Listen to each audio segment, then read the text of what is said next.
She looked him dead in the eyes. Seoul's most wanted man. The billionaire every woman in the city had lost sleep over, and said the one word no one had ever dared say to his face. No. Not politely. Not with a blush. Not with the apologetic, fluttery hesitation most people use when they're terrified of offending someone powerful. Flat. Final. Like she was declining a mediocre appetizer. And Lee Jae-won? He smiled. Slow. Dangerous. The kind of smile that should have come with a warning label. Because no one had ever told him no before. And something in that word, in her, cracked something open in him that he hadn't even known was sealed shut. The night Georgia Hayes walked into that room, she wasn't thinking about impressing anyone. She was thinking about the distribution deal she needed to close before midnight, the sample shipment held up at customs, and whether the caterer had actually followed her instruction to keep the pork away from the main spread, because she'd specified that twice and nobody ever listened the first time. She was working, which is why she had exactly zero emotional bandwidth for what walked through that door at 9:14 p.m. She felt it before she saw it. A shift in the room's atmosphere, like a change in air pressure before a storm. The low hum of conversation didn't stop exactly. It just rearranged itself. Voices dropped half a register. Laughter became more deliberate. Shoulders straightened without their owners realizing. Georgia glanced up from her champagne glass, which she'd been holding purely as a social prop, barely touched, and saw him. Lee Jae-won. She knew the name the way everyone in Seoul's business world knew the name, the way you know the name of a weather system or a standing geological feature. He was simply there, in the landscape of this city, impossible to ignore and not entirely safe to get too close to. He was tall in a way that felt almost architectural, like his body had been designed with intention, every proportion considered. Broad shoulders sat beneath a charcoal suit jacket worn open over a black shirt with the top two buttons undone, which on a lesser man would have read as trying too hard, but on him read as effortless and faintly dangerous. The tattoos, ink climbing from his wrists, disappearing under fabric, caught the ambient light of the venue in shifting fragments. His hair was dark and polished, layered in a way that looked expensive and controlled, except for one careless section that had fallen forward over his forehead. That one piece of hair was doing a disproportionate amount of work in the room. Women turned. Full rotations. Some subtle, most not. Georgia turned back to her champagne.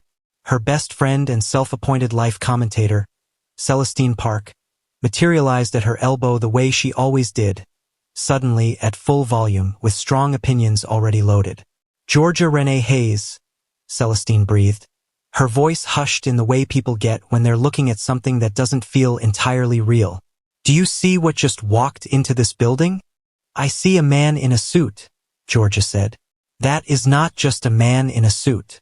That is Lee Jae-won. That is Seoul's most. I know who he is, Celestine. Then why does your face look like you're reading a grocery list? Because I'm here to close a deal. Georgia finally took a sip of the champagne. It was good. She noted that without enthusiasm and set the glass back down. Not to participate in whatever collective hypnosis is happening by the entrance. Celestine turned to look at her with the kind of expression usually reserved for people who claim they don't like music or sleep. Like the problem was too fundamental to unpack right now. You're a unique individual, Celestine said finally. And I mean that with equal parts admiration and genuine concern. Georgia smiled. Quick, private, the kind that lived mostly in her eyes, and smoothed a hand down the front of her outfit. She was wearing a structured cream blazer from her own Hayes men collection, tailored for women who wanted the architecture of men's fashion without the erasure of their shape, over wide-leg trousers the color of cooled ash. Her chocolate brown wig fell around her shoulders in full, bouncy waves that moved with every turn of her head, a deep glossy sheen catching light the way still water catches sun. She looked, by every available metric, like someone who had not come here to be impressed. She had not come here to be impressed. She was halfway through mentally reconstructing her pitch for the distributor when she became aware of a presence on her left. Not heard. Not seen. Aware of. She turned. He was closer than she'd expected, which was the first calculated thing about the whole approach. The deliberate compression of personal space, just enough to register, not enough to be rude. Up close, the effect of him was even more. She searched privately for a word that wasn't embarrassing and settled on substantial. He was substantial, like standing near something that has its own gravitational field. He looked at her with dark eyes that held an expression she'd seen on the faces of men who were used to being the most interesting thing in any given room and had never once been given a reason to doubt it. Lee Jae-won, he said, and the way he said his own name was so completely absent of pretense or preamble that it functioned almost like a challenge. Here I am. Your move. Georgia looked at him for exactly 3 measured seconds. Georgia Hayes, she said, matching his energy note for note. Then she turned back to the room. The silence that followed lasted perhaps 2 full heartbeats. I don't think we've met, he said. We haven't. I'd remember. She turned back to him. Her expression was calm the way a locked door is calm. Not hostile, just completely, serenely closed. Is that a line? She said. Or are you just narrating? Something shifted in his face. Not offense, he was too composed for that.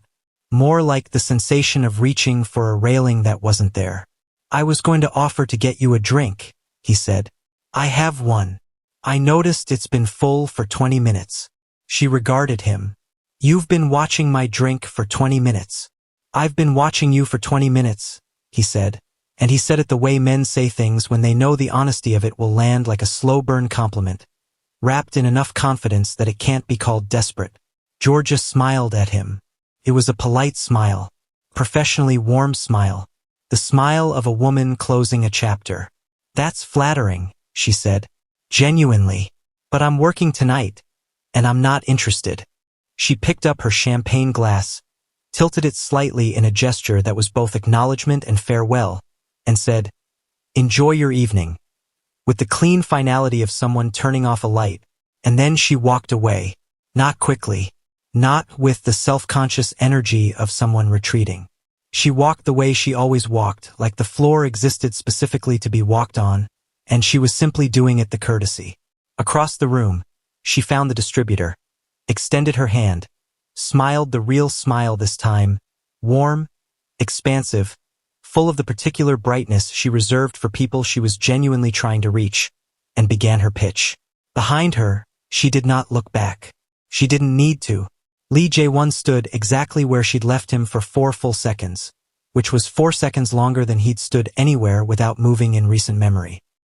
His assistant, Hyun-seo, who had been hovering at a professional distance all evening with the quiet efficiency of someone who had long since accepted that his job description defied clean categorization, materialized at his shoulder.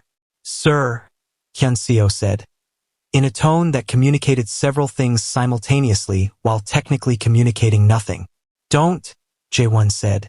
I didn't say anything. You were about to. Hyun-seo looked at the middle distance. She did just. I know what she did. Jae-won picked up a glass of something from a passing tray. He didn't look at what it was, and turned slightly to find her in the room again. She was already deep in conversation with a middle-aged distributor, laughing at something, one hand gesturing with the clean confidence of someone who knew her product inside out. The chocolate-brown waves of her hair caught the chandelier light as she tilted her head, and something in that specific movement, that specific tilt, lodged itself somewhere in his chest like a splinter. No one had ever walked away from him like that. Not with indifference. Not with that particular brand of "you are not the main event of this evening" energy. Women came to him. That was simply the architecture of his life. They called. They angled for introductions. They laughed a little too brightly in rooms where they knew he might be present. He was not arrogant about it. He simply accepted it as one accepts weather. It was the climate he lived in. This woman had looked at him like he was a cloud she'd decided not to carry an umbrella for. He took a slow sip from the glass in his hand. It was sparkling water. He set it back down. Who is she? He asked. Georgia Hayes, Hyun-seo said, already pulling up something on his phone with the reflex speed of a man who had learned never to be unprepared. American, 26. Founder and creative director of Hayes Men. Men's clothing label, mid to luxury positioning. Been operating out of Seoul for about 2 years. Started in New York. Before that, a fashion design program she apparently funded herself by working 3 jobs simultaneously. A pause. Her most recent collection sold out its pre-order in 4 hours. Jae-won said nothing for a long moment. She's been in Seoul 2 years, he said. Yes, sir. And I've never seen her before tonight. She doesn't typically attend this circuit. Tonight is reportedly an exception. She needs a specific distribution partner. Hyun-seo glanced up. She also, according to 3 separate sources I've cross-referenced in the last 90 seconds, does not date people in her industry. Jae-won turned to look at his assistant with an expression that Hyun-seo had catalogued under "this will become my problem." I didn't ask about her dating life, Jae-won said. No, Hyun-seo agreed. But you were about to. Celestine found Georgia by the hors d'oeuvres table 40 minutes later, looking triumphant in the quiet, internal way Georgia did everything. Like victory was a private room she kept for herself. I closed it, Georgia said without preamble. The deal. Good. Celestine loaded a small plate with 3 different things and pointed one at Georgia. Now can we discuss the fact that you rejected Lee Jae-won to his face in front of half of Seoul's fashion and investment circuit, walked away, and then apparently proceeded to have the most productive 20 minutes of your professional quarter? I didn't reject him, Georgia said. I redirected him. Babes. Celestine put the plate down. He watched your glass for 20 minutes. Which is a little strange if you think about it. Which is romantic if you're a normal human person. I am a normal human person with a distribution deal and a sample shipment to sort out by Thursday. Georgia finally ate something, one of the small rice crackers, and nodded approvingly. These are actually good. Celestine stared at her. You know what you are? Celestine said. Efficient. A force of nature wearing a very beautiful wig. She shook her head slowly. That man has never been told no in his life. I genuinely believe that. I believe he came out of the womb and the doctor said congratulations before he even asked. Georgia laughed. Sudden, surprised, the real one. And the sound of it moved through her chest like something warm being loosened. He'll survive, she said. Across the room, through the shifting constellations of bodies in expensive clothing, Lee Jae-won stood with a glass he wasn't drinking from, watching her laugh at something her friend had said. His jaw was set. His eyes were very, very focused. He had the look of a man who had just decided something. Something had just begun. Neither of them would have agreed on what to call it yet. But it had begun. The second time Georgia Hayes crossed paths with Lee Jae-won, she knew immediately that it wasn't an accident. She just couldn't prove it. Yet, it was a Tuesday morning, which was her most sacred professional hour. The window between 7 and 10 a.m. where she moved through her studio on Mapogu's quieter side street with the focused, unhurried intensity of someone doing the thing they were built for. The studio smelled like fabric sizing and fresh coffee, and the faint cedar of the storage shelving along the back wall. Morning light came through the wide windows at an angle that turned everything the color of warm honey. Bolts of fabric were stacked and tagged along one side.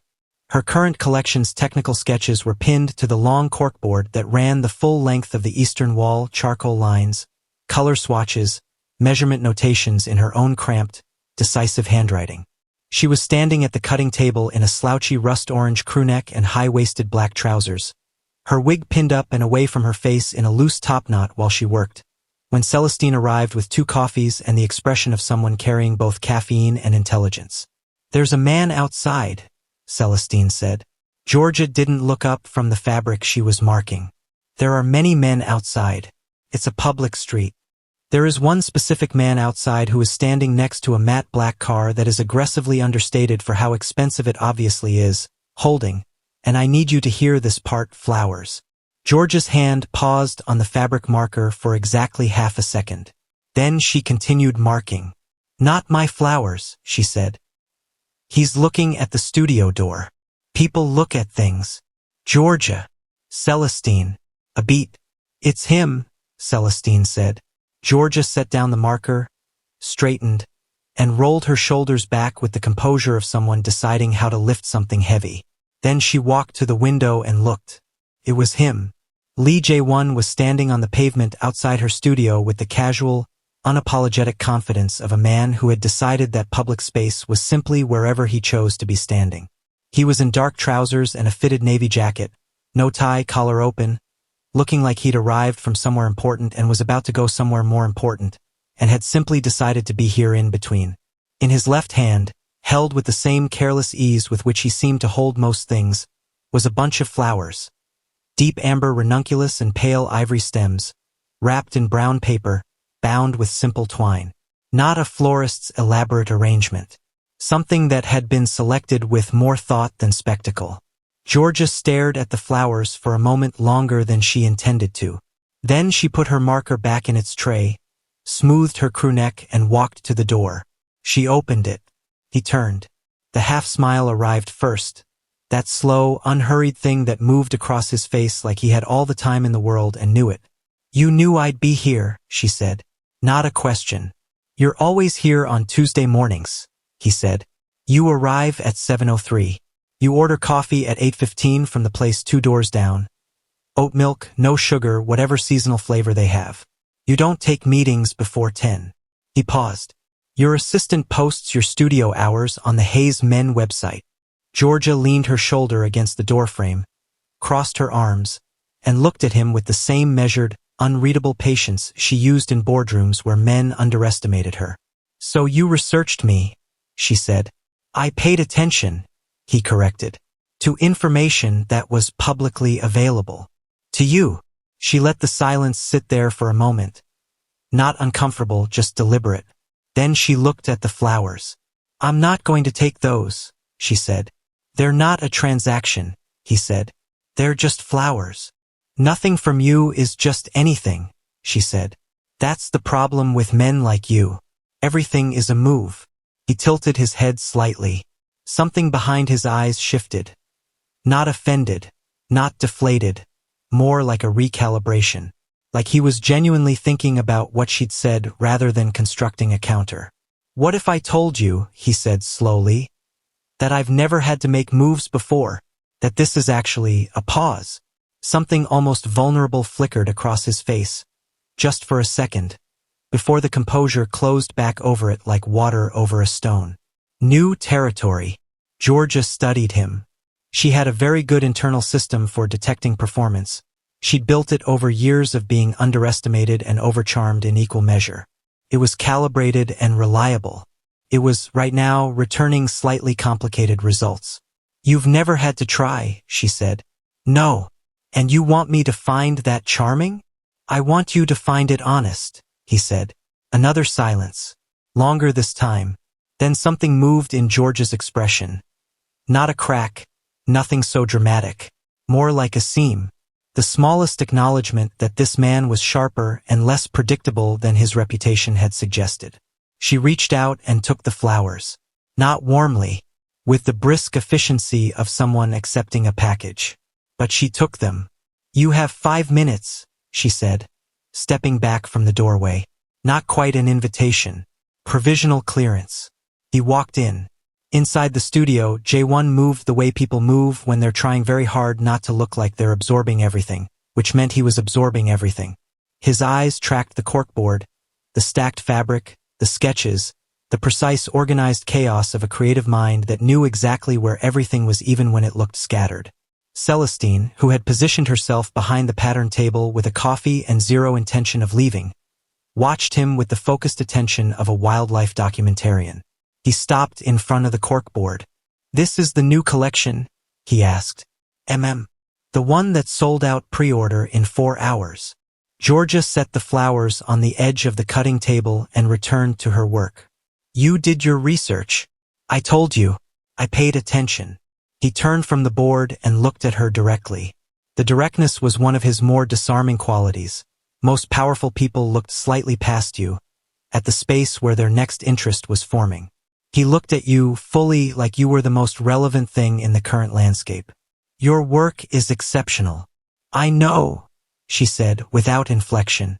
Celestine inhaled sharply behind her coffee cup and looked at the ceiling to avoid laughing. J1 blinked once. Then, and this was the thing that Georgia clocked without meaning to, he smiled. Not the slow, performative smile from the night of the event. Something smaller. realer, like he'd been caught off guard by delight. I like that, he said. Most men don't. I'm not most men. Every man who is not most men says that, Georgia said, finally looking up at him. It has never once been a unique observation. You know what's actually unique? Men who show up differently. Not men who say they show up differently. The room held that for a moment. Jae-won pulled out the stool from under the corner workbench, not asking permission, but not presumptuous about it either, some precise calibration between the two, and sat down. He leaned his forearms on his knees. The jacket pulled slightly across his shoulders. The fallen strand of hair was doing its usual thing across his forehead. Then let me show up differently, he said. Georgia set her fabric marker down for the second time that morning. She turned fully to face him. Celestine had gone very still in the way she went still when something was about to happen and she wanted full sensory recording of it. You want to pursue me, Georgia said. Yes. Despite the fact that I told you no. You told me you weren't interested, he said. Which I respect. But I also think. You think it's a challenge. I think, he said carefully, that you're the most interesting person I've been in a room with in a very long time, and I don't want to let that go without knowing if there's something there. Georgia looked at him for a long, steady moment.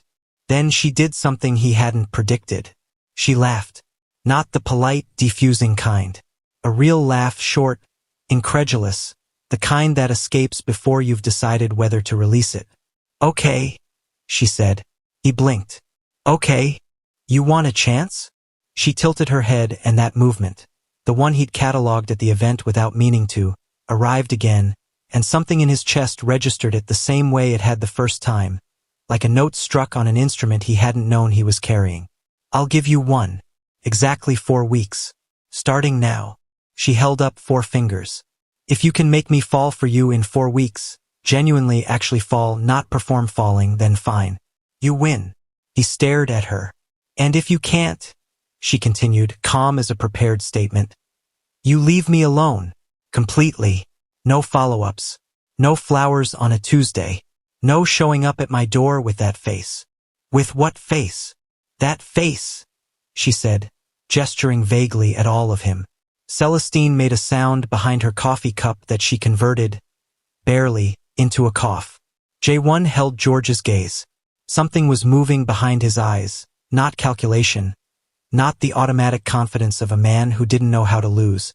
Something more complex than that. The beginning, maybe, of genuine want. The kind that arrives before the mind can organize it into strategy. For weeks, he said. For weeks. He stood up from the stool, straightened his jacket, looked at her with the full, unguarded weight of his attention. Done, he said. He walked to the door, paused in the frame, hand on the edge, and looked back over his shoulder, and for just a moment, with the morning light coming in from the street behind him and that one piece of hair falling across his forehead, he looked less like Seoul's most powerful bachelor and more like a man standing at the edge of something he hadn't mapped. For what it's worth, he said, I'm going to win. Georgia had already turned back to her fabric. Everyone thinks that, she said pleasantly. Until they don't. The door closed. The studio was quiet for approximately 4 seconds. Then Celestine stood up from behind the pattern table, knocked over her coffee, caught it, barely, pointed at the door, pointed at Georgia, and opened her mouth. Not a word, Georgia said. I have several words. Celestine. He said that face, Georgia. He said with that face like he already knows what his face does to people and is mildly embarrassed about it. I'm working. You gave Lee Jae-won a dare. Celestine spread both hands wide. You are a woman who looked at Seoul's most wanted man and said sure, but you've got a month, set the timer. Do you understand how unhinged that is? In the most magnificent possible way. Georgia picked up the amber ranunculus from the edge of the cutting table. She looked at them for a moment. Just a moment, private and unguarded. Then she carried them to the back shelf and set them in the empty glass vase near the window, where the morning light hit them at that particular honey-warm angle. She said nothing, but she didn't throw them out. Celestine saw this, filed it away, said absolutely nothing about it, which cost her more than she would ever admit. That afternoon, Jae-won sat in the back seat of the car on the way to a meeting he could have rescheduled without consequence and stared at nothing in particular through the window. For weeks, he'd accepted the terms without flinching, which was accurate to how he operated. He didn't negotiate timelines when he was certain of outcomes. And he was almost always certain of outcomes. Almost.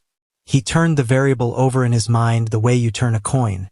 Not nervously, just repetitively, feeling for the weight of it. She had taken the flowers. She had given him a door, slim and provisional as it was. She had laughed, and that laugh, unguarded and quick and genuinely surprised out of her, had told him more about her in 2 seconds than most people's carefully curated performances told him in an hour. She wasn't uninterested. She was defended. There was a difference. He understood defended. He lived in a version of it himself, though he'd never examined it closely enough to name it. Hyun-seo, he said. His assistant looked up from the front passenger seat. I need to know everything she loves, Jae-won said. Not what she's known for professionally. What she loves. Food. Routines. What she does on weekends. What matters to her when no one is watching. Hyun-seo made a note. He had the expression of a man who had just seen the opening chapter of something long. And, Jae-won added, almost as an afterthought, almost, cooking classes. Find me the best one in the city. A pause. You want to take a cooking class, Hyun-seo said. I want to take the best one. Sir, with respect. Last year you tried to make ramen in the penthouse and the building's fire suppression system. Find me the class, Hyun-seo. Hyun-seo turned back to his phone with the quiet resignation of a man who had made peace with his life choices. In the window's reflection, barely visible, Jae-won was almost smiling. For weeks, one mission. One woman who had built walls so well she'd forgotten to leave a door. He was going to find it anyway. The cooking class was held in a narrow, warm-lit kitchen studio in Yongsan, run by a woman named Chef Bora who was approximately 5 feet tall, 62 years old, and possessed zero tolerance for incompetence regardless of the net worth attached to it. Jae-won arrived on a Wednesday evening in a fitted black henley and dark trousers, flanked briefly by Hyun-seo, who handed him an apron at the door with the solemnity of someone passing off a relay baton in a race they personally had no interest in running. The other participants are home cooks, Hyun-seo said. Hobbyists. You should know that going in. That's fine. One of them is a retired postal worker named Mr. Kwon, who has apparently been attending for 3 years. Also fine. Chef Bora has a policy about phones. What policy? Away. Completely. No exceptions. Hyun-seo paused with the careful neutrality of a man delivering news about a natural disaster. She confiscated a Chable Air's device last spring and did not return it until the end of the session. Jae-won looked at the apron in his hands. It was pale yellow with a small embroidered radish near the hem. He put it on. Go home, he told Hyun-seo. I'll be in the car. Go home. Hyun-seo went to the car. The first session lasted 2 hours and 40 minutes, which Jae-won would later describe to no one, because he told no one about this, as the most humbling experience of his adult life. It wasn't that he was bad in a simple, correctable way. It was that he was bad in a manner that suggested a foundational disconnect between his hands and any reasonable culinary intention. He burned the garlic in the first 7 minutes. Not singed, not overbrowned, carbonized. While Mr. Kwon next to him produced a perfectly golden, fragrant base that smelled like something's grandmother had made it. Chef Bora appeared at his elbow with the quiet materialization of someone who had seen every category of kitchen disaster and had stopped being surprised approximately a decade ago. She looked at the pan. She looked at him. You've never cooked before, she said. Not unkindly. Forensically. I've reheated things. That is not cooking. She removed the pan with a swift, practiced motion, set it aside, and handed him a clean one. We start again. Smaller flame. You're not trying to punish the food. You're trying to talk to it. Mr. Kwon, without looking up from his own station, nodded with the slow gravity of someone confirming a life philosophy. Jae-won started again. By the end of the session, his dish was technically edible. Chef Bora described it as showing early signs of effort, which in her vocabulary he gathered from the other participants' reactions, was roughly equivalent to a standing ovation. He drove home at 10:15 p.m. smelling like scorched sesame oil and something vaguely hopeful. He came back on Friday, and the following Wednesday, and the Friday after that. By the end of the second week, he could make a clean, properly seasoned doenjang jjigae. Mr. Kwon tasted it, made a sound of moderate approval, and said your knife work is still emotional, which was the most useful critique Jae-won had received about anything in recent memory. He practiced in the penthouse kitchen on the nights between classes, standing at the marble counter in a plain t-shirt with his sleeves pushed up, ink visible along his forearms, following handwritten notes he'd taken during sessions with the same concentrated precision he brought to acquisition briefs. His housekeeper, Mrs. O, who had worked for him for 4 years and had never once seen him operate the stove, stood in the kitchen doorway on the third night of this and simply watched in silence for a full minute before deciding she had witnessed enough and going to bed. He wasn't cooking to perform. He was cooking because Georgia loved it. Loved it the way people love things that restore them, the way she apparently moved through her kitchen on Sunday mornings like the rest of the week's weight lifted off her shoulders with every pot she lifted. He'd learned this from 3 different sources, none of them intrusive. A profile interview she'd done for a Korean design magazine 8 months ago, an offhand comment her brand's social media had captured at a pop-up event, and Celestine, who, he was increasingly convinced, was the most unwittingly generous intelligence source he had ever encountered, simply because she narrated George's life at full volume in public spaces and apparently saw no reason to stop. He wasn't cooking to impress her. He was cooking to understand her, to stand inside the thing she loved and feel what she felt there. That distinction, had he examined it at the time, would have told him something important about where this was already going. He wasn't examining it yet. The dog arrived on a Thursday. His name was Biscuit. This was not Jae-won's choice. This was the name the shelter had given him and which, according to the shelter coordinator, a cheerful woman named Ms. Lim who seemed genuinely thrilled to be placing a dog with someone who filled out the adoption paperwork wearing a suit. He had responded to consistently and with enthusiasm, so changing it would be confusing for his development. Jae-won had said fine. Biscuit was a golden retriever, 14 months old, floppy-eared, with the specific kind of wholehearted, unconditional energy that operates without asking permission. He entered the penthouse at full velocity, slid on the polished floor, recovered without embarrassment, and immediately put his nose into every corner of the space with the investigative enthusiasm of someone who had been waiting their whole life for this assignment. Jae-won stood in the middle of his living room and watched this. Then his eyes started watering. Then his nose. He'd known, abstractly going into this, that he was allergic to dogs. He'd been allergic since childhood, not severely, not in any life-threatening sense, but persistently and inconveniently, the kind of allergy that announces itself with itchy eyes and a general sense of betrayal from his own immune system. He had done the research. Antihistamines, air purifiers, he'd ordered 3, the best available, installed in the main rooms before Biscuit arrived. He had a standing prescription refill organized. He had, at Hyunseo's suggestion, also purchased a very expensive robotic vacuum that ran on a schedule. What he had not fully accounted for was Biscuit himself. Specifically the fact that Biscuit had opinions about personal space, and those opinions were that it did not exist and should not exist, and that the correct distance between himself and a human he had decided to love was 0 centimeters. By Thursday evening, Jae-won was sitting on his couch with a sneeze that had arrived in a series of 5, antihistamine taken, air purifier humming, Biscuit's enormous warm head resting directly on his thigh with the settled confidence of someone who had found their place in the world and intended to stay there. Jae-won looked down at him. Biscuit looked up. His tail moved slowly. His eyes, warm and amber brown, held the specific expression of a creature operating on pure, uncomplicated affection. Something in Jae-won's chest did a thing he didn't have immediate vocabulary for. "Don't get comfortable," he told Biscuit. Biscuit's tail moved faster.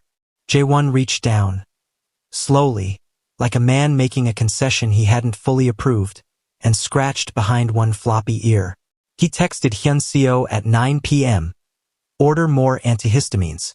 The bulk option." Hyunseo replied, "Already done, sir." Also, Mr. Kwon from the cooking class sent a note asking if you'd like to join the advanced session. Jae-won stared at this message for a moment. Then he put his phone face down on the cushion. Biscuit sneezed on his trouser leg. Fantastic, Jae-won said. He did not move. The Saturday volunteer shift at the Mapo Youth Arts Center was the one that changed things. Not dramatically. Not in a way he could have pointed to and said that's when it shifted. But it shifted. He'd found out about the center the same way he'd found out about the cooking. Attention paid across multiple small details that assembled themselves into a picture. Georgia gave every Saturday morning, 8 to noon, consistent as weather. She didn't post about it. There was no brand angle, no PR value. She went because she wanted to go, because she believed in the specific and irreplaceable thing that happens when a child is given material and space and someone who takes their creative instinct seriously. Jae-won showed up at 8:15 on a gray Seoul Saturday with no announcement. No hyunseo, no preparation beyond having called the center director the previous week to ask if additional volunteers were needed and receiving an enthusiastic yes. He wore a plain dark sweatshirt, jeans, hair not styled, or rather, styled in the unstudied way it fell when he hadn't touched it, which was arguably more devastating, but that was not the current point. Georgia was already there when he arrived. She was sitting on a low stool at a table with 4 children between the ages of roughly 8 and 12, helping one of them, a small, serious-faced girl with paint already on both elbows, figure out why her watercolor was muddying in the center of the paper. She heard the door, looked up. The expression that crossed her face was not the cool, composed neutrality she deployed at the fashion event. It wasn't the brisk, measured engagement of the studio. It was something quicker and less managed. A flicker of genuine surprise, with something underneath it that she shuddered before it could be read clearly. "You're here," she said. "You needed volunteers," he said. The director confirmed. She looked at him for a long moment. That particular look she had, the one that felt like being read rather than seen, like she was checking for the seams in a thing to find out if it was real.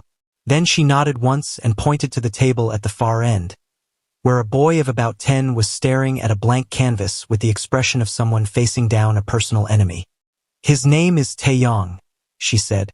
"He wants to paint his grandmother's hands but doesn't know how to start. Help him figure it out." Jae-won walked to the table and sat down.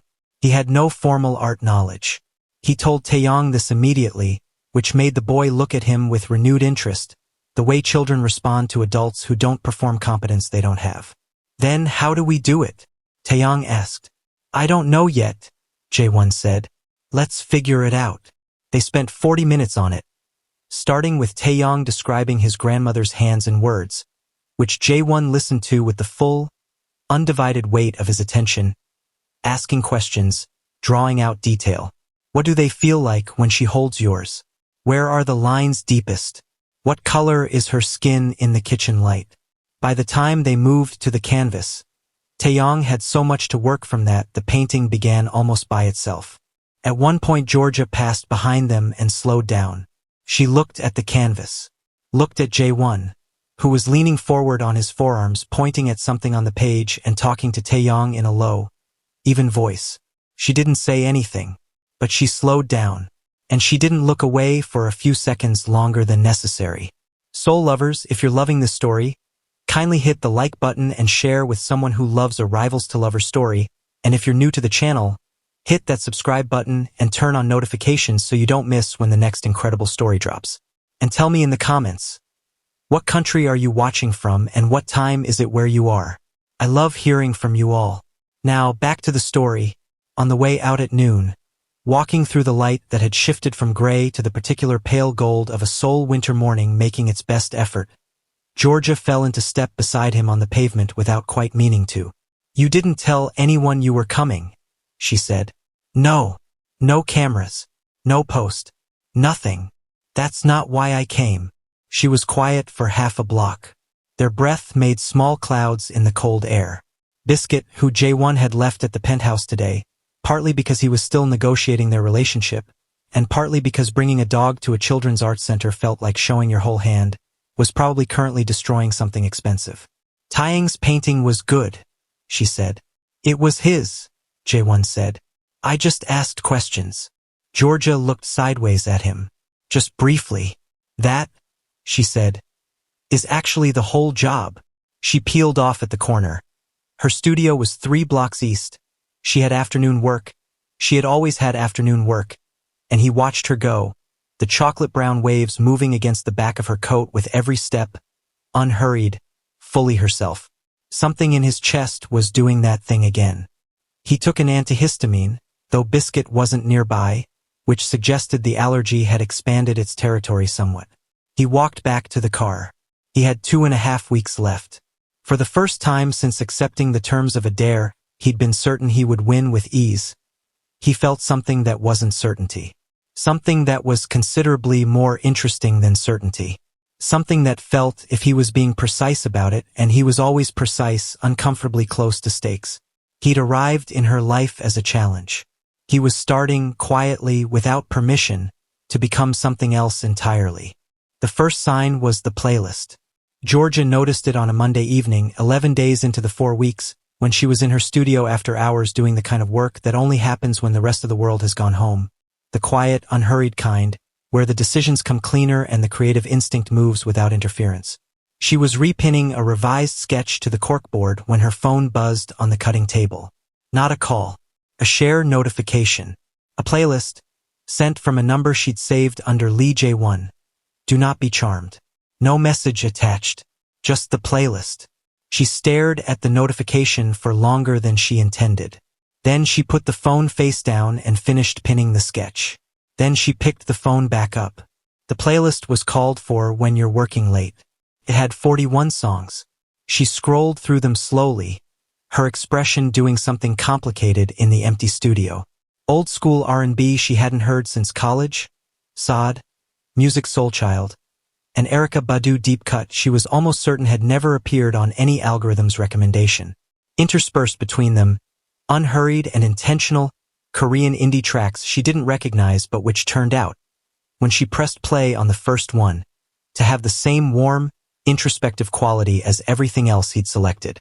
At the very bottom of the playlist, the last track, a song her mother used to play on Sunday mornings in their apartment in Brooklyn. She hadn't mentioned that song to anyone in Seoul. She hadn't mentioned it to him. She stood in the middle of her studio with her phone in both hands and the music playing softly through the speaker on the shelf, and she thought, carefully and deliberately, about how he could possibly have known. Then she thought about the Design magazine interview she'd done 8 months ago, where she'd mentioned briefly, in passing, one sentence, that her mother's Sunday morning music was the first soundtrack she'd ever associated with making something beautiful. He had read an 8-month-old interview. He had found that one sentence. He had put the song at the end, like a quiet signature. I was paying attention even before I knew I was paying attention. Georgia set her phone down on the cutting table. She pressed both palms flat against the cool surface and breathed out slowly. Okay, she said to the empty room. Soft, private. Not quite a surrender, more like an acknowledgement. The sound of a woman marking a shift she hadn't authorized but couldn't honestly deny. She did not tell Celestine about the playlist that night. She told her 2 days later, which was its own kind of admission. The second sign was the extra portion. Sunday morning, her kitchen. The one space in her soul life that was entirely and unapologetically hers. She'd repainted the walls herself the first month she'd moved in. A deep, warm terracotta that held the morning light like cupped hands. Copper-bottomed pots she'd shipped from home. A cast-iron skillet her grandmother had used before her, seasoned so deeply it was practically part of the family. She cooked on Sunday mornings the way other people meditate. Fully present, unhurried, the week's residue falling away with every careful preparation. This Sunday she was making jollof rice the way her mother taught her, and jerk chicken that took 40 minutes of genuine attention, and fried plantains because it wasn't a full Sunday without them. She was plating the rice when she realized she'd made enough for 2. She stood at the counter and looked at the plate. She had not invited anyone. Celestine was in Busan visiting her parents until Tuesday. There was no second person coming. She had simply, without deciding to, cooked as though someone else might be here. She knew whose face had been in the back of her mind while she cooked. She put the extra portion in a container. Told herself it was for lunch tomorrow. Put it in the refrigerator. Stood in front of the closed refrigerator for 3 seconds longer than necessary. Then she went back to her own plate, sat at the kitchen table in the morning light, and ate in the deliberate, private quiet of someone who is very carefully not thinking about something. She was thinking about it the entire time. Celestine came back from Busan on Tuesday and within 4 hours had assembled a complete forensic picture from 3 separate pieces of evidence. The playlist, which Georgia had eventually, reluctantly admitted to, the cooking incident, which Georgia described as a logistical error, and the fact that Georgia had, twice in the past week, checked her phone within 90 seconds of waking up. "You check your email first thing," Celestine said. They were in Georgia's kitchen. Celestine on the counter with a bowl of the leftover jollof rice she'd found in the refrigerator. Georgia at the table pretending to review production notes. "You have checked your email first thing every morning since I have known you. It is one of your most consistent qualities. You once said, and I'm quoting directly, that email was the only thing worth looking at before 10 a.m. because at least email didn't have feelings. I still believe that. Then why are you checking your messages?" Georgia looked up from her notes. "I have business messages. At 6:53 in the morning. Business doesn't sleep, Celestine." Celestine pointed her fork at her. "His name starts with L and ends in EJ1. Georgia returned to her notes. "You're slipping," Celestine said, not unkindly. "And I want you to know that I think it's beautiful. I think it's the most beautiful thing I've seen since you opened this studio. I also think you're going to fight it for at least another week before you let yourself feel it without a disclaimer attached. I'm not. You cooked for him. In your head. In your most sacred space. On your most sacred morning. You cooked for a man who wasn't there." Celestine set the bowl down. Her voice was quieter now, the underneath version of her, the one that lived beneath the comedy and came out when something mattered. "Georgia, when was the last time you did that? Thought about someone that way without meaning to?" Georgia was quiet. It had been a very long time. Long enough that she'd quietly decided the capacity for it might have atrophied. Long enough that she'd built her life around its absence so thoroughly that the architecture of her days had stopped leaving room for it. "He's doing it on purpose," she said finally. "Yes," Celestine agreed. "And somehow that's not the point anymore, is it? It wasn't the point anymore. That was the problem. It had started as a controlled experiment. She'd issued the dare with the cool confidence of someone who knew the outcome in advance, who had examined the variables and assessed the risk and determined that a man like J1, accustomed to everything arriving easily, would last approximately 10 days before his attention drifted to something more immediately rewarding. She had not accounted for the cooking class he attended 3 times a week and spoke of to no one. She found out about it from Mr. Kwan, who turned out to be the uncle of one of her fabric suppliers, who mentioned, with genuine warmth, that his Wednesday evening class had a new participant who burned everything enthusiastically and took notes between sessions like a graduate student preparing for a final. She had not accounted for Taeyong, who had started asking every Saturday if the tall man with the tattoos was coming back, and who had, on Jaewon's 3rd consecutive Saturday at the center, shown him the finished painting of his grandmother's hands, and received in return a response so genuine and specific that Taeyong had folded it carefully and put it in his coat pocket for the walk home. She had not accounted for the voice note. It arrived on a Thursday, 12 seconds long. No preamble. "I made doenjang jjigae tonight without burning anything. Chef Bora said it was acceptable. I think that's the best thing anyone has ever said to me." That was it. No ask. No follow-up. Just a 12-second window into a man who was becoming, incrementally and without announcement, someone different from the person who had walked into that event 2 weeks ago. Georgia had listened to it 3 times. She had not replied, but she had saved it. The crack, when it came, arrived on a Friday evening at a small gallery opening in Insadong that they both attended separately and ended up at together in the way that had stopped feeling like coincidence and started feeling like gravity. She was standing in front of a large, abstract canvas. Deep indigo blues bleeding into raw sienna at the edges. A painting that felt less like something to look at and more like something to stand inside. When she heard him behind her, she knew it was him before she turned. The particular quality of his presence in a room had become, over the past 2.5 weeks, something her nervous system had apparently decided to file under significant without consulting her first. "It looks like a decision being made," he said, coming to stand beside her, looking at the painting. Not at her. At the painting. She turned to look at him, then back at the canvas. I thought it looked like something ending, she said. Maybe they're the same thing. She considered that. The gallery was warm, low-lit, the kind of lighting that softened the outlines of everything and made conversations feel more honest than they might otherwise. "How's Biscuit?" she asked. She'd seen a single, uncaptioned photo on Hyun-seo's private Instagram. She followed Hyun-seo for industry updates. She told herself, of a golden retriever occupying what appeared to be the entirety of a very expensive couch. Jaewon's expression shifted into something that was not quite a smile and was significantly more endearing for it. "Deeply committed to making my life difficult," he said. "Structurally, we have reached an understanding. Immunologically, I'm still negotiating." "You're still keeping him," she said. "Even with the allergy?" "Yes." "Why?"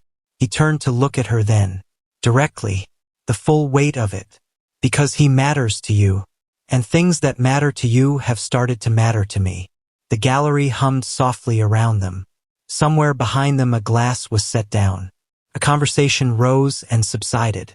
Georgia looked at him for a long, unguarded moment. Longer than she'd allowed herself before. Longer than the measured, calibrated glances she'd rationed across the past weeks. She looked at the tiredness around his eyes that wasn't defeat but effort. Genuine, consistent, quiet effort. She looked at the strand of hair across his forehead. She looked at his hands, relaxed at his sides, the ink at his wrists just visible below his cuff. Something in her chest moved. Not dramatically, not like a wall coming down, like a door, long locked, finding that the mechanism had quietly, without permission, begun to give. "Jaewon," she said, his name unadorned. First time without the last name's professional distance. Something in his expression changed when she said it. Subtle, like a breath taken carefully. "I need you to know," she said, measured and honest in the way she did everything, "that I didn't expect you." "I didn't expect you either," he said. And the way he said it, low, direct, carrying the weight of something that had arrived and rearranged things, told her that he wasn't talking about the bet anymore. Hadn't been for a while. They stood there in front of the painting that looked like a decision being made or something ending, or maybe both. And then someone from the gallery's hosting team appeared at Jaewon's elbow to greet him, and the moment folded, not broken, just paused, like a sentence interrupted mid-clause, the meaning suspended in the air between them, waiting. Georgia took a slow breath. She drifted toward the next canvas. But she carried the unfinished sentence with her for the rest of the evening, and when she got home and sat on her kitchen floor with a cup of tea going cold in her hands, she did not try to put it down. She let herself hold it. For the first time, she let herself hold it without a disclaimer. 3 weeks had passed. 1 remained, but the countdown had stopped feeling like a clock. It had started feeling like a consequence. Neither of them was ready. Both of them already knew. The last week arrived without ceremony. No dramatic shift in weather. No symbolic sign. Just a Wednesday morning that looked like every other Wednesday morning. Georgia's studio, the corkboard, the fabric, the coffee from 2 doors down. Except that everything inside it felt slightly different. The way a room feels different when you know you're leaving it soon. Charged with its own significance. More itself than usual. She was on a call with her New York production partner when Jaewon's name appeared as a notification on her screen. Not a message. A photo. She let it sit there until the call ended. Then she opened it. It was Biscuit, sitting in what she recognized as Jaewon's penthouse kitchen. She'd seen enough of it in incidental backgrounds by now to know its clean, pale marble geometry, wearing a miniature apron. The apron was yellow. It had a small embroidered radish near the hem. It was identical to the one Jaewon wore in his cooking class. She stared at the photo. She pressed her lips together very firmly. She did not smile. She failed completely at not smiling. She put the phone face down on the cutting table and stood with both hands pressed to her cheeks like a woman trying to hold her own face together, which was in fact precisely what she was doing. The smile stayed for longer than she had authorized. He called her that evening. Not a text. Not a voice note. A call which felt, in the current landscape of their communication, like a deliberate escalation. Something chosen rather than defaulted to. She answered on the 3rd ring, which was 2 rings later than the first ring she'd almost answered on. I need to tell you something, he said. No preamble. His voice was different on the phone. The slight remove of it stripped away some of the composed, architectural quality and left something more immediate underneath. Okay, she said. She was sitting cross-legged on her kitchen counter the way she did when conversations required her to be physically grounded, back against the upper cabinet, a glass of water she wasn't drinking in her hand. I'm going to tell you something that isn't part of the bet, he said. It has nothing to do with the 4 weeks or the dare or any of that. I need you to hear it separately from all of that. Can you do that?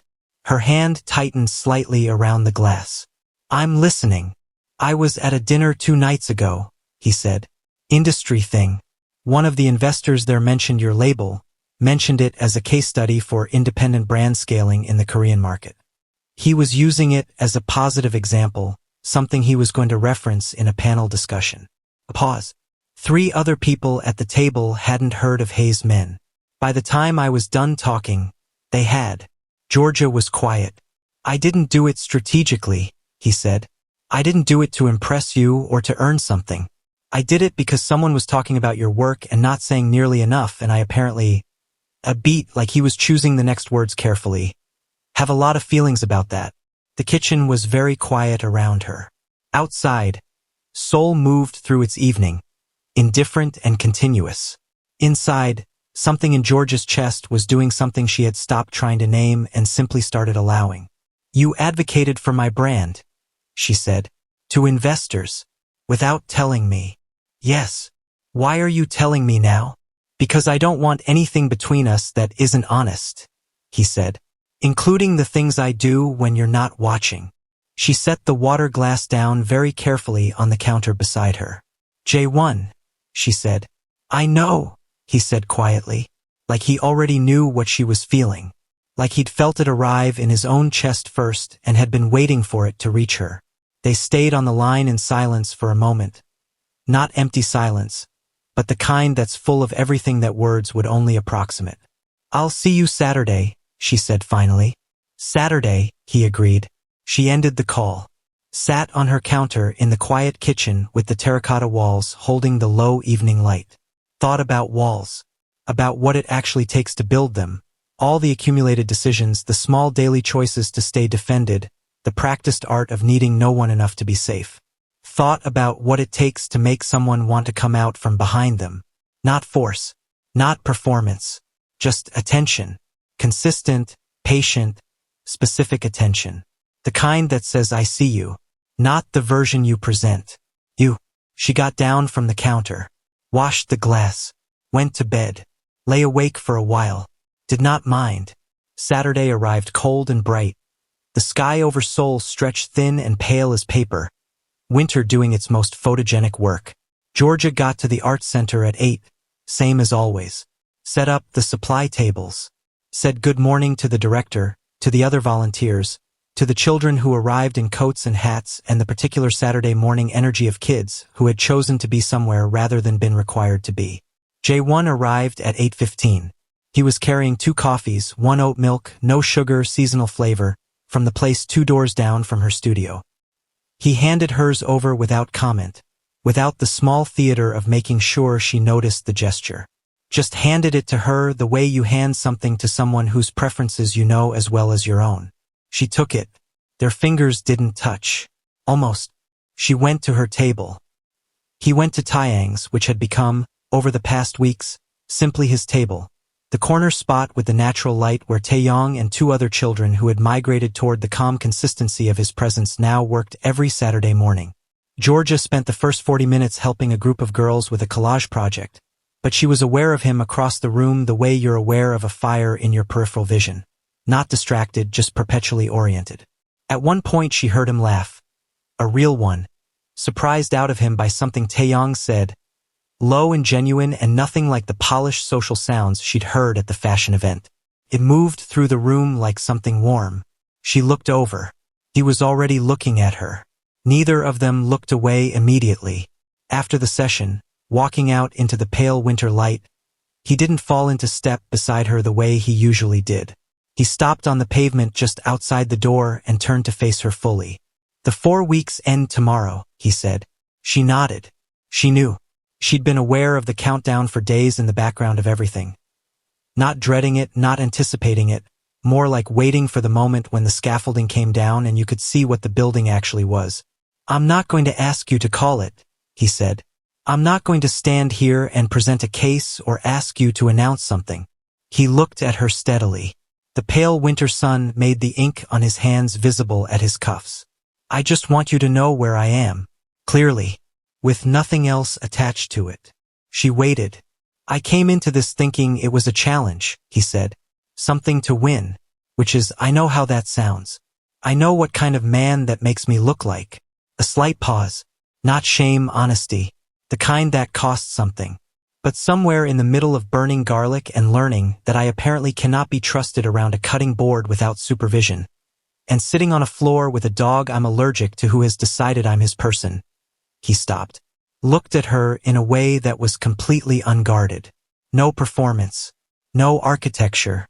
Just a man standing in the cold in front of a woman and telling the truth. "I stopped thinking about winning. I stopped thinking about the bet. I just wanted to be near you. Wanted to know you. Wanted to be the kind of person you'd look at without calculating the exit." The street was quiet around them. A distant truck. A bird somewhere above the roofline. Georgia looked at him for a long moment, that full reading look, checking the seams, finding none. "You know what I've never told anyone?" she said. He waited. "I built everything alone on purpose," she said. "Not because I had to. Because I decided early that needing people was a variable I couldn't afford. That caring about something you can't control is a structural weakness." She said it clinically, the way you describe something you've examined so many times it's lost its emotional charge. But underneath the clinical framing, he heard it, the specific kind of tiredness that comes from defending something for so long you've forgotten what you were defending against. "I made myself very good at not needing things." "I know," he said quietly. "And then you showed up," she said. "With your ridiculous apron and your dog that sneezes on everything and your 12-second voice notes, and you just—" She stopped, pressed her lips together. The chocolate-brown waves of her hair moved in the cold air, catching the pale winter light. "You paid attention to the parts one never told anyone to pay attention to. And I don't—" Her voice dropped slightly. "I don't entirely know what to do with that." "You don't have to do anything with it," he said. "I'm not asking you to restructure anything. I'm just—" He exhaled slowly, and his breath clouded in the cold air between them. "I'm here, specifically and deliberately and with no version of a backup plan. I'm just here." Georgia looked at him. Something in her chest opened, not like a door giving way under pressure, not like a collapse, like a window chosen and lifted, deliberate, hers. "Your cooking is still terrible," she said. He blinked once. Then that smile arrived, not the slow, performative one from the first night, not the careful, calibrated one from the studio. The real one, the small, unguarded one that reached all the way up. Chef Bora said acceptable. J1. Which in culinary terms is essentially J1. He stopped. She stepped forward. One step, measured and deliberate. Close enough that the space between them became something with its own particular weight. "Come cook with me," she said. "Sunday morning. My kitchen." He looked at her. The full weight of it, everything he'd been carrying for 4 weeks and beyond. The attention, the wanting, the slow and unprecedented experience of someone mattering more than the mission. "Yeah," he said, soft, like the word had been waiting somewhere and finally found its way out. "Okay." She showed up at her own door on Sunday morning. He was already there, outside, not presuming entry, standing in the pale early light with Biscuit on a lead. The dog saw her first and lost his mind entirely. A full-body celebration, tail at maximum velocity, enormous paws on the pavement dancing. Georgia crouched down and let Biscuit put his nose against her face, which he did with the complete, absolute commitment of a creature made entirely of affection. She laughed. The real one, the surprised one, the one that escaped before she'd approved it. When she stood, J1 was watching her with an expression she hadn't seen on him before. Something entirely undefended. Something that had quietly, without announcement, made itself at home on his face and had no interest in leaving. "He likes you," Jae-won said. "He likes everyone." "No," he said. "He really doesn't." She looked at him. He looked at her. "Come in," she said. She opened the door. He came in, Biscuit first, immediately and catastrophically interested in the kitchen, and Jae-won stepped across the threshold of her space, the terracotta walls and copper pots and cast iron skillet and the life she'd built with her own hands, and he looked around at all of it with the quiet reverence of someone who understood that he'd been led into something that not many people got to see. She handed him an apron. It was blue. No embroidered radish. He looked mildly disappointed. "Stop it," she said, turning to the counter. "I didn't say anything. You were about to." He tied the apron, rolled his sleeves, came to stand beside her at the counter, close, not quite touching, the particular warmth of proximity in a small kitchen on a cold morning. "What are we making?" he said. "Jollof rice," she said, "and jerk chicken, and plantains." She looked sideways at him. "It takes attention and patience, and you cannot rush any of it." "I have been told," he said with complete sincerity, "that I am capable of paying attention." She handed him a knife and pointed at the onions. He started chopping. She watched his technique. Taeyong was right, the knife work was emotional, and said nothing, just reached over and adjusted the angle of his grip with one brief, matter-of-fact touch, and then went back to her own prep as though nothing of significance had happened. His hand held the adjusted position for the rest of the morning. They cooked for 2 hours. He burned nothing. She noted this aloud, and he accepted the acknowledgement with the dignity of a man who had practiced for exactly this moment. They talked. Not about the bet, not about the 4 weeks, not about any of the scaffolding that had brought them here. About his grandmother, who had raised him in a small apartment in Nowon before the money came and who he credited, quietly and without performance, for everything he actually valued about himself. About George's mother's Sunday mornings in Brooklyn, the music and the cooking and the specific quality of the light through their apartment windows that she'd been chasing. She realized as she said it aloud, in every space she'd made for herself since. Biscuit fell asleep under the kitchen table. At some point the cooking stopped and the eating began, and then the talking continued around the food, at her kitchen table, in the terracotta morning, winter light coming through the window at that particular honey-warm angle. At some point, she couldn't have said exactly when, the way you can't say exactly when a season changes, only that at some point you look up and it has. His hand was on the table and hers was beside it, and the distance between them was a choice that both of them were making and neither of them was making to keep. She moved her hand. Their fingers met. He looked at her. She looked back, steady and open and completely, deliberately present. Georgia Hayes, who had built every wall with her own hands, who had made herself excellent at not needing, who had issued a dare she'd expected to win easily, and had instead found herself on the other side of something she hadn't mapped and no longer wanted to. "For the record," she said quietly, "you didn't win the bet." He tilted his head slightly. "I fell on my own terms," she said. "In my own time. In my own kitchen." The corner of her mouth moved. "There's a difference." He looked at her. That full, unguarded look. The one she'd been receiving for weeks and had spent weeks pretending not to feel the weight of. "Noted," he said, and his thumb moved across the back of her hand. Once, slow and deliberate, and that single motion carried more intention than most people put into entire speeches. Outside, Seoul moved through its Sunday morning, indifferent and continuous and entirely unaware. Inside, in a kitchen that smelled like jollof rice and something beginning, Biscuit snored softly under the table. And 2 people who had arrived in each other's lives as a challenge sat with their hands together in the quiet, neither of them needing to say anything more. Because some things, when they finally arrive, not swept in on a grand gesture, not announced, not performed, settle into place with the particular, unhurried certainty of something that was always going to happen. It just needed someone to pay attention. Celestine found out at approximately 3 p.m. when Georgia sent a single text that read, "He stayed for lunch." Celestine, who was in a cafe in Mapo with her laptop and an untouched Americano, read the message, put her phone face down on the table, looked at the ceiling, picked her phone back up, and typed, "Georgia Renee Hayes." Georgia replied with one word, "Don't." Celestine replied with 17 separate emojis, a voice note that was mostly incoherent, and then a final text that said simply, I knew. I knew from the flowers.